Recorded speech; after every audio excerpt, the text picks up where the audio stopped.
Mwiriwe kuri tariki 25 z'ukwezi kwa karindwi umwaka wa 2026 Abamurasirazuba bwo hagati bo bibereye mu bwoba abamurengerazuba bw'isi nabo bari guhura n'uruva gusenya bitewe n'ibicururo by'ibikomoka kuri petroli ikomeje kuzamuka no gutumbagira byose biturutse ku ntambara y'umurasirazuba bwo hagati itarangira.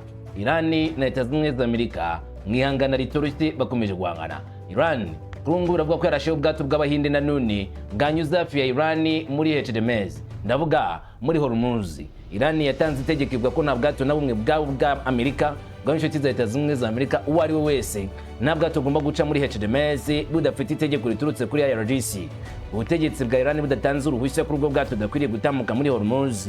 Nyamara rimwe na rimwe hari amato yirengagije umuburo wa leta ya Iran bakumvira Leta Zunze Ubumwe za Amerika ngo zibabwira yuko guca muri Hormuz ari ibintu byoroshye kandi bizemewe kuko Amerika ngacungira umutekano no bakizera amagambo ya Leta Zunze Ubumwe za Amerika ngo barindira umutekano n'ingabo za Leta Zunze Ubumwe za Amerika ziri mu mazi, ariko gakutungurwa n'ibisasu bya misile bize kwihombora kuri ubwo bwato. Ubwato bugera kuri bubiri rero bw'abahinde bumaze kuraswa muri Hormuz buzizwa gutambuka ariko nta ruhushya rwa Iran bafite. Ndabigarukaho. Amashusho ya satellite yerekanye indege za Amerika zisa nkaho zirimo gukomeza kuraswaho, ndetse amakuru akemeza ko kuri Hodeida ku kigo gikuru cya Leta Zunze Ubumwe za Amerika muri Sudani hagati kibazwa muri Qatar indege zihari zose zimaze kuhashira, ndetse amashusho nyirizina ahamya ibyo tumaze iminsi turi kubwirwa yuko nta ndege ya Leta Zunze Ubumwe za Amerika izwe muri Hodeida zose zahungishijwe, zimwe ziri ku kibuga cy'indege cya Ben Gurion muri Israel, izindi kazi kwerekezwa mu bihugu by'Iburayi nka muri Chypre zitinya cyane ko zirugura n'uva gusenya muri Sudani hagati igihe Iran ngabikomeje ibitero bitoroshye cyane ku bibuga by'indege. Ndagaruka ku by'amashusho ndetse n'icyagaragaza mu zukuri. Iran iteguje ubwo igitero gikomeye cyane muri Iraq bakajya kurasa ku bakurudi bari ku butaka muri Iraq mu gace ka Erbil. Yemaze igihe cyane bivuzwa yuko Leta Zunze Ubumwe za Amerika n'abano bakurude bari gupanga bikomeye cyane igitero ahubwo gikomeye gitungura Iran. Igitero Leta Zunze Ubumwe za Amerika ziteze ko abano bakurude bazagaba kuri leta Iran baturutse mu gice cy'uburengerazuba bwa Iran maze bakataka banyuze mu gice cy'amajyaruguru. Iran bakigabaho ibitero biremereye cyane, ibitero byo ku butaka zatuma Iran ngo bayica intege binyuze mu buryo bw'ibitero byo ku butaka, kandi ibi bikaba ari no mu buryo bumwe bukomeye bwo kuvana ubutegetsi bwa IRGC ku butegetsi cyangwa se kuvana ubuyobozi bwa IRGC ku ngoma muri Iran, bakimakaza ubutegetsi bwabo bwite, bakimakaza ubutegetsi bugengwa na Leta Zunze Ubumwe za Amerika. Ari nabyo bishobora gukora igikorwa kiremereye cyane muri Iran, gutuma Iran ikora na Leta Zunze Ubumwe za Amerika. Iran itunze umutungo kamere wa petroli nyinshi ku isi, kuri Leta Zunze Ubumwe za Amerika gukorana na Iran bitaba ari igihombo gikomeye cyane kuri bo, ahubwo byaba ari inyungu nyinshi cyane kuri bo. Ari nacyo bivuga ko baba bari gushaka kuri leta ya Iran kugira ngo bakorane bumvikane bashye ubutegetsi bakumvikana Leta Zunze Ubumwe za Amerika. Ibi ndabigarukaho mubwire neza imvano yabyo ndetse n'ikiri kuvugwa gikomeye. Abahuti n'abarwanashyaka bo mu itsinda rikorerwa cyangwa se abarwanyi bo muri Yemen bakorana na leta ya Iran, biravuga yuko aba bahuti nabo bakomeje kurikoroza mu karere nyuma y'ibitero byagabwe na Saudi Arabia cyangwa se Arabiya Sawudite ubwami bwa Riyadh kuri bano bahuti. Amakuru aremeza ko bakomeje kuri kwa byabijyane byo kwihorera. Bano bahuti igiteye ubwoba bari gufungirana amato yose aturuka muri Arabiya Sawudite ashobora kunyura mu kigo cya Aden maze agatambuka muri Alemandebe berekeza mu mazi yo mu nyanja itukura kugira ngo banyure muri Suez bageze mu nyanja ya Mediterane. Amato yabo atwaye ibicuruzwa birimo petrole. Kuri ubu ngubu inja ya Baba Alemandebe ifungiye Saudi Arabia. Kuri ubu ngubu abahuti basa n'abashyiriyeho inkumirizi Arabiya Sawudite kuri ubwato bwo butagomba gutambuka. Leta Zunze Ubumwe za Amerika gwishaka kubyivangamo bafatira imitungo ya leta ya Iran ngo kubuza abahuti kwibasira Saudi Arabia, ariko Iran isivuga yuko ahubwo baba bagiye kwiniga bo ubwabo bakishyira umugozi mu kajosi kugira ngo binaganure. Bazi neza ngo bagiye guhima Iran bwahe kari uguhima bo ubwabo ndetse no guhima abandi nabo batabaretse muri kino gihe gikomeye cyane cy'ibitero bidasanzwe. Ndabigarukaho. Yitwa Donald J. Trump, ni perezida wa Leta Zunze Ubumwe za Amerika. Aravuga yuko ngo Mustafa Hussein Khamenei wa leta Iran burya ngo n'umutinganyi wamuzwe n'amacakubiri muri Iran, ubutegetsi bwe butameze neza. N'amagambo yo gutukana Trump yavugiye muri Leta Zunze Ubumwe za Amerika yibasira Mustafa, umuyobozi w'ikirenga wa Iran, agaragaza ko ngo ari umutinganyi udafite umutima. Gushinja umushiya k'umutinganyi bimeze nko kumukatira urwo gupfa mu bashiya ubwabo, kuko icyo ni icyasa kirirego kidashobora kwihanganirwa. urabizi neza ko leta z'ubumwe za Amerika bayita shetani nkuru bitewe n'ibikorwa bibi cyane ngo akomeze gushyira imbere birimo n'ubutinganyi muri leta z'ubumwe za Amerika. Kuki amagambo Donald Trump yavuze gute byose turabimenya. Njyewe ndi umuhungu wa Kamanzi w'Uruwande ngo ikaze mutugende ku musozo uteramwe kamiko kandi kuri kuvuga byose ko bizakabaye byose turabimenya nta kimwe dusize inyuma. Ikaze kuri mwese.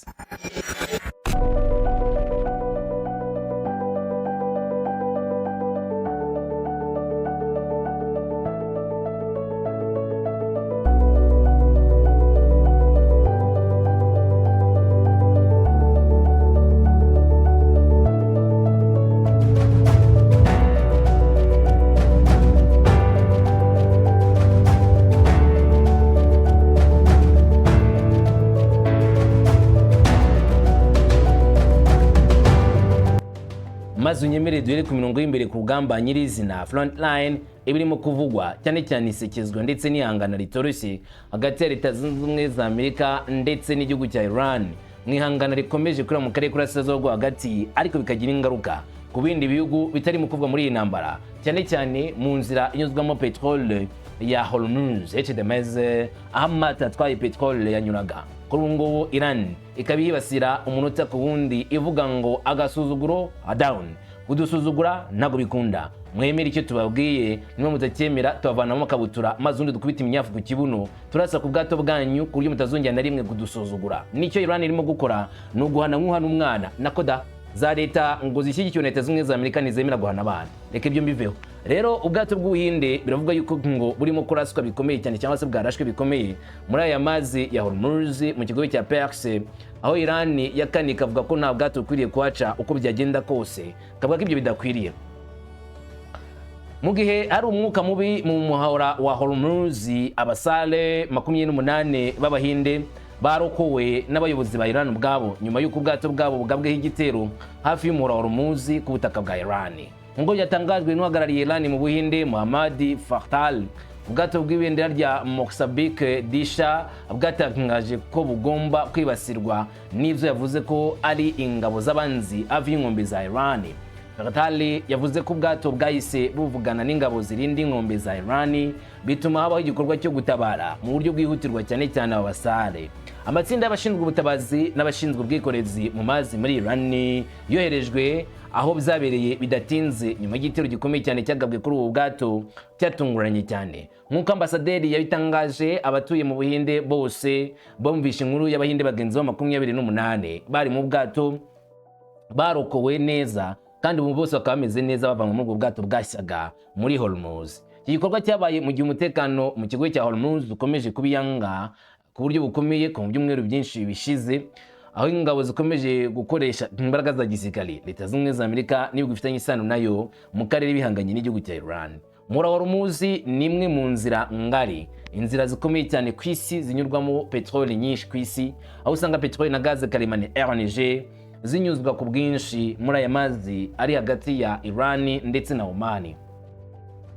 Mu gihe bemezaga ko ingabo z'amahanga zizaba zikomeje kwibasirwa, Ambasaderi Fakhtal yanakoresheje umwanya anenga ko hari ingabo z'amahanga zirwanira mu mazi muri cya kigobe cya Perse kandi zikomeje guteza akaga. Yavuze ko kohereza ingabo muri kara karere byananiwe kunoza umutekano, ahubwo ko byagize uruhare runini cyane mu guteza umutekano muke. Ngo Fakhtal abivuga, ubunararibonye bwa kera bwagaragaje ko ibikorwa bya gisirikare byo hanze byongera imvururu aho kuzigabanya. Yongera kuvuga ko Iran yari imaze igihe kinini cyane ivuga ko umutekano w'akarere ukwiriye kubungabungwa n'ibihugu byo mu karere ubwabo, apana abaturutse bwota amasimbi. Abategetsi ba Iran ntibagaragaza ku mugaragaro ingabo z'abanzi bavuga ko zagabye igitero ku bwato bw'intambara, kandi imiterere y'ibyabaye nirasobanuka neza. Buno bwato bwarasuye muri Hormuz, bamwe bashinja Iran ko ari yagabyeho igitero, ndavuga n'ubwato bwari burimo Abahinde, ariko Iran ndetse na bamwe mu Bahinde bakavuga yuko ari abandi banzi bo muri Hormuz bagabwe igitero kuri buno bwato. Bikaba bishimangira cyane cyane ko bishoboka ko ngo leta z'ubumwe za Amerika cyangwa se ibihugu bafatanije mu karere ari bagabye igitero kuri buno bwato kugira barikoroza hagati y'Ubuhinde ndetse n'igihugu cya Iran, bavuga ko Iran yarashe kuri buno bwato atari yo yabikoze ahubwo ari undi muntu runaka wabikoze. Gusa ariko nta yandi makuru yigeze arenzwa aho ngaho. Ntabwo biremezwa ku iperereza ryigenga ryemeza icyabaye cyateye icyo gitero cyari cyo cy'abasoga by'igitero wari we. ndetse n'impamvu y'icyo gitero nyirizina n'ibirashyirwa ku karubanda n'urwego nka UKMTO isanzwe ivugira cyangwa se ikurikirana ibibazo byo mu mazi mu mato akora iby'ubucuruzi. Gusa ariko ngo OTAN nayo yabirimo guhura n'ibikorwa bikomeye cyane byo gutumvikana ku bibazo bikomeye cyane mu mazi ku isi, cyane cyane ku mategeko wa Irani Ansar al-Houthi aribo Houthi b'ubunyobwa bitero ngo muri ariya mazi. Dage bwatangaje ko buri gukura amato abiri yabo mu karere k'inyanja itukura nyuma yo guhangayikishwa n'ubutumwa bushoboka mu nzira ya Hormuz. Biragaragaza impinduka ngo zikomeye mu material ya gisirikari mu gihe akomeje kubaho umutekano muri Asiyazobwa hagati utifashe neza. Minisiteri y'ingabo z'Ubudage yemeje ko ingabo zirwanira mu mazi z'Ubudage zizimurira ubwato bwazo bubiri mu karere k'inyanja itukura zikabujyana muri Mediterane mu gice cy'Iburasirazuba mu minsi iri imbere. Ibi bikaba bigaragaza ko ngo hari ukwimurwa gukomeye mu gihe hari ibintu bitazwi neza bikomeje kuzenguruka akara karere hari ingabo z'Abadage cyane cyane bituka muri Hormuz bikajya no muri iyi nyanja itukura.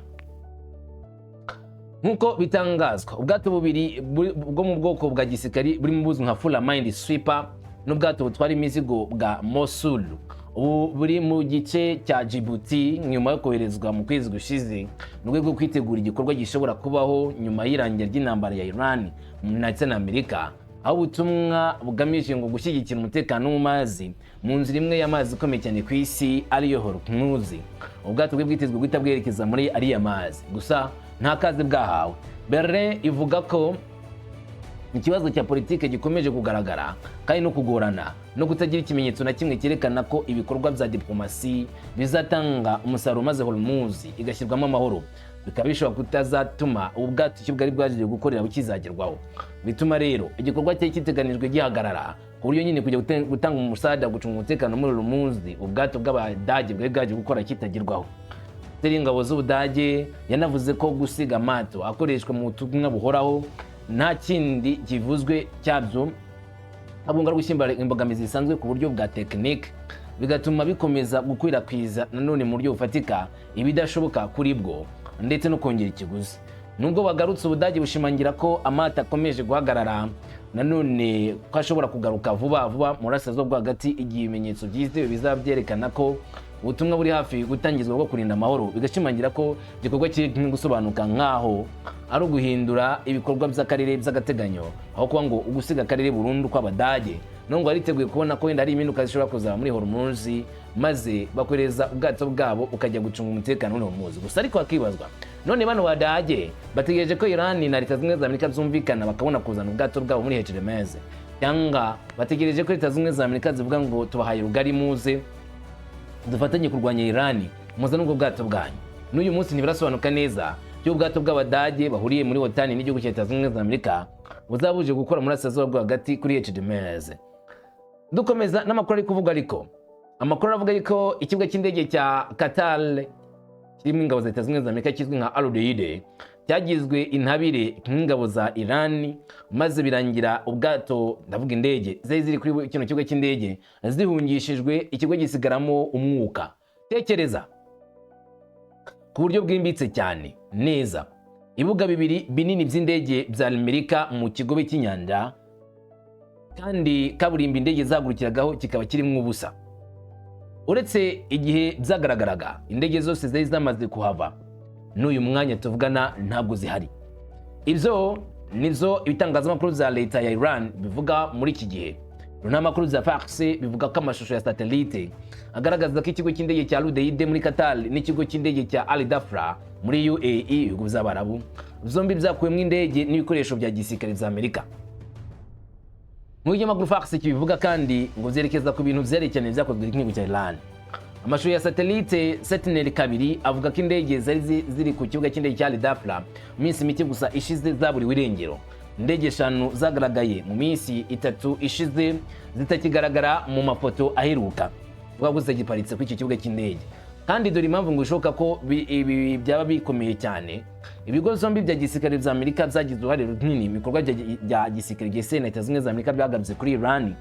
Mirwano yongeye kubura ku rwego rudasanzwe, aho Iran yasubije irasa ibisasu byinshi ku bigo by'indege bya gisirikare ndetse bakanafungura Hormuz. Buri impande zombi zisinya amasezerano y'ubwumvikane yasinyiwe Istanbul Iran yari yagaragaje neza ko ifite gahunda yo gukomeza kugaba ibitero. Uretse uko ibintu bigaragara, amahoro ntiyigeze aboneka, ahubwo byakomeje kugaragaza imyigaragambyo iremereye, na n'uyu munsi imirwano ikaba ikomeje kujya mbere. Ubu rero ntabwo byaba ari ikintu gitunguranye cyane kubona indege za Leta Zunze Ubumwe za Amerika zijya guhishwa mu bindi birindiro. Muri Gashyantare, mashusho ya satelite yagaragaje indege z'intambara zisohoka muri Hodeida, mu gihe uburinzi bw'ikirere bwa Patriot na Thadi bwari bwabuze uburyo bwo guhagarika ibisasu bya Leta ya Iran bwabaga bucece, ndetse n'amagana y'abasirikari bavanywe muri Hodeida ndetse na Bahrain. Hanyuma mu ntangiriro za Werurwe ibintu byasaga nk'aho byarushijeho kuba bibi cyane. Raporo zivuga ko Hodeida yakubiswe n'ibitero bya Iran, aho Patriot Interceptors cyangwa se ibisasu birasa ibindi bisasu mu kirere byananiwe guhagarika ibisasu bya misile na systeme za radar zikangirika. Ibi byongeye gushimangira cyane cyane ubushobozi bwa Iran bwo kurasa ku ntego. Nubwo abayobozi ba Amerika bataremeza ibi birego, amashusho ya satellite ashobora gukaza impaka ku bijyanye no kumenya niba Washington irimo gukwirakwiza ingabo zayo mu gihe umwuka mubi urimo kubangamira igihugu cya Leta Zunze Ubumwe za Amerika mu gukomeza ibikorwa zayo. Aho Amerika birimo guhungisha abasirikari babo bakwirakwira mu bindi bihugu ndetse bategereza uburyo bashobora kuzabasubiza iwabo mu gihe bari kubihurira n'uva gusenya muri bino bigo bya gisirikare. Niba Amerika imaze gutakaza indege nyinshi ndetse bwa mbere mu mateka indege zabo za F-35 izizwi nka invisible jet zaratangiye gutibaba muri runo rugamba, wari Amerika ntabwo wahunga. Iran ubu yasohoye nanone ikivuga ko ari ikimenyetso cy'uko yatsinze kimwe ibintu bikomeye cyane mu bya gisirikare cy'Amerika. Itangazamakuru rya leta ya Iran ryasuye amashusho avuga ko bagaragaza isenyuka ry'igikoresho gikomeye cyane ku bibuga by'indege, harimo igikoresho cy'uburinzi bw'ikirere cya Thadi y'abanyamerika cyarimbuwe mu gihe cy'ibitero 25 byakozwe na Iran.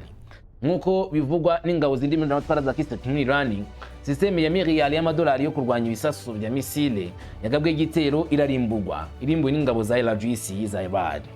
Iran ivuga kandi ko indege za pilote z'ingabo zabo zagabye igitero ku bigo byinshi bya gisirikare biri mu kigo cy'indege cya Al-Sila cyo muri Jordania, ndetse ari n'ibyuma bikurikirana indege bya radar birimburiwe muri icyo cyerekezo aho Amerika ifite abasirikari. Ibivuga ntabwo byigeze byemezwa na Leta Zunze Ubumwe za Amerika ku giti cyayo, kandi abayobozi b'Amerika ntibaremeza ibyangiritse byatangajwe na Iran cyangwa se ngo babihakane.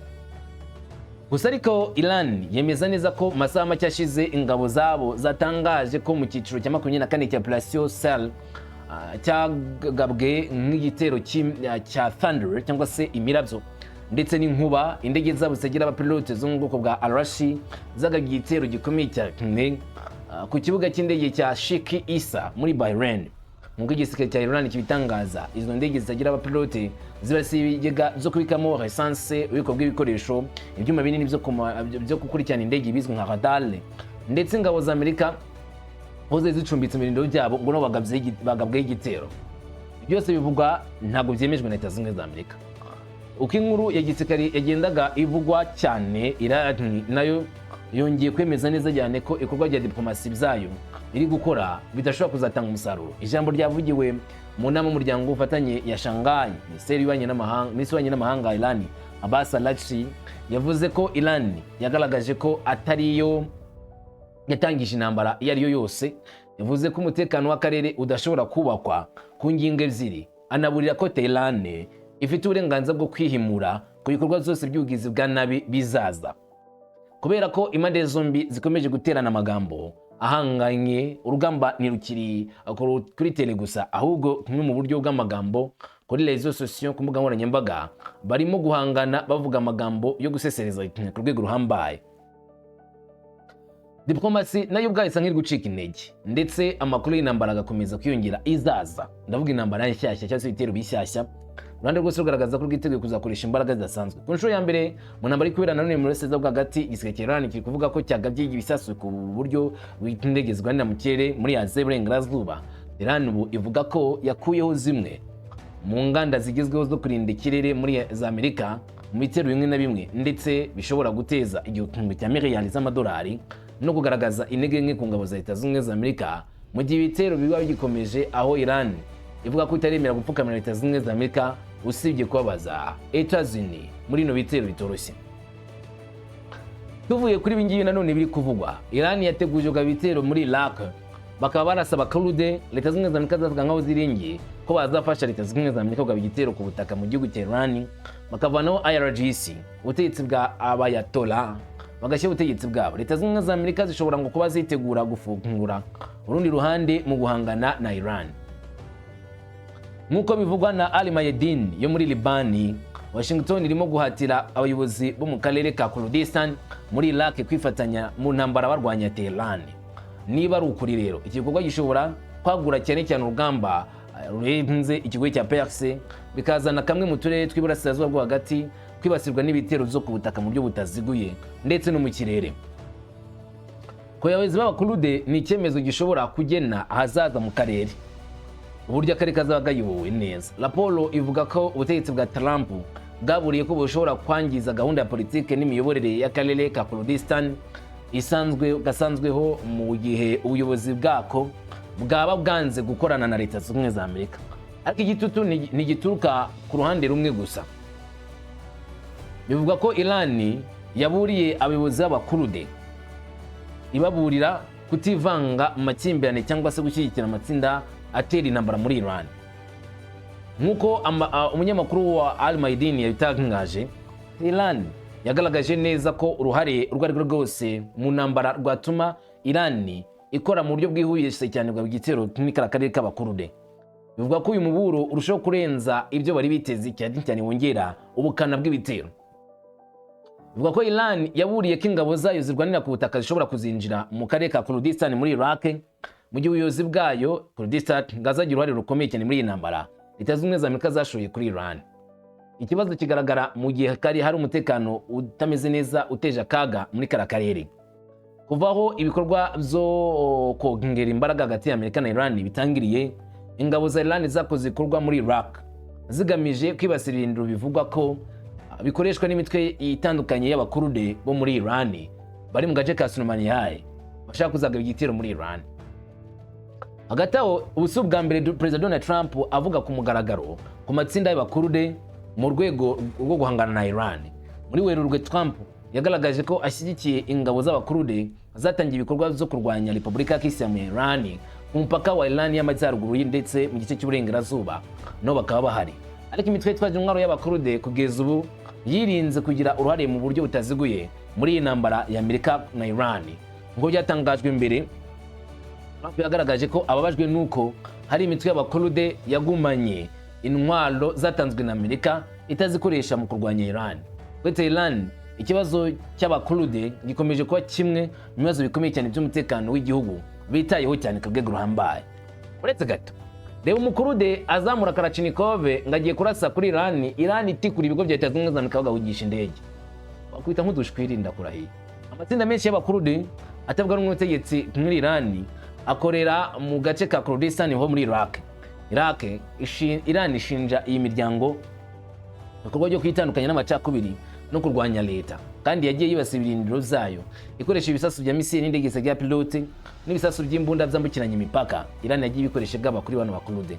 Imisozi ikomeye itandukanye Iraq na Iran imaze igihe kinini ari imwe mu ngingo z'ingenzi cyane zo kurwanirwamo. Akarere karangwa n'ibikorwa byihishe, ibitero bya misile n'ubushyamirane bwa gisirikare buhoraho. Nubwo bivugwa gutya ko ngo Leta Zunze Ubumwe za Amerika gushyigikira abantu Bakurude bagaba igitero kuri Iran, nabo barizi neza ko ngo Abakurude badashobora kuzagira ubushobozi buhambaye bwo kuba baca intege Iran ndetse no kwibasira Iran mu buryo bwuzuye. Tugaruke ku Houthi, nabo ntabwo boroshye. Ni itsinda ry'abasirikare barizwa muri Yemen ngiri majyepfo, bavuga ngo Iran munsi gato ya Saudi Arabia muri Yemen ndetse no mu mazi ajya mu nyanja itukura, inzi kugeza muri Suez ikwinjiza muri Mediterane. Burasirazuba bwo hagati busa nkaho burimo kugaragaramo ikindi kibazo, bari nk'urugengero y'ukuzimu guteje akaga. Akarere kamaze kurwanirwamo intambara zishingiye ku ruhande rumwe n'amakimbirane akomeye ya politike y'isi ku rundi ruhande. Ubu karimo rero aka karere kwiyongera cyane cyane mw'amakimbirane gashobora gukurura uruhande rushya rwose mu ntambara yeruye. Ubushyamirane bushya cyane utimeze gute? Kamakimbirane hagati ya Leta Zunze Ubumwe za Amerika na Iran akomeza gufata intera ajya mbere, ingaruka zirimo gukwirakwira vuba cyane mu karere kose. Noneho hari ikindi kibuga cy'intambara kirimo kuvuka. Ubu ngubu kuri inshuro no guhangana kutaziguye hagati ya Arabiya Sawudite ndetse Arabiya Sawudite bashyigikiwe na Leta Zunze Ubumwe za Amerika n'abahuti bashyigikiwe na Iran. Intambara benshi batinyaga ko ari ikibazo cy'igihe gito, ubu ngubu iri kugaragara imbere y'amaso y'isi yose ko ishobora kongera kubura ku rwego ruhambaye. Mu masaha ya kare yo kuwa 25 Nyakanga, ihuriro riyobowe na Arabiya Sawudite ryagabye ibitero byinshi ku cyambu cya Hodeida muri Yemen, umujyi uri munsi y'igenzurwa ry'abahuti kandi ukaba ari umwe mu mirwano ikomeye uyu mutwe wahuye nayo kuri iyi nyanja itukura. Hodeida ni agace k'ingenzi cyane gakorerwamo n'abahuti. Arabiya Sawudite tariki 25 bahagaze ibitero biremereye cyane bashaka guca intege abano bahuti. Izi mvururu ni zimwe mu ntambwe zikomeye cyane zamutse mu karere, ariko ntibyaturutse ahantu hazwi.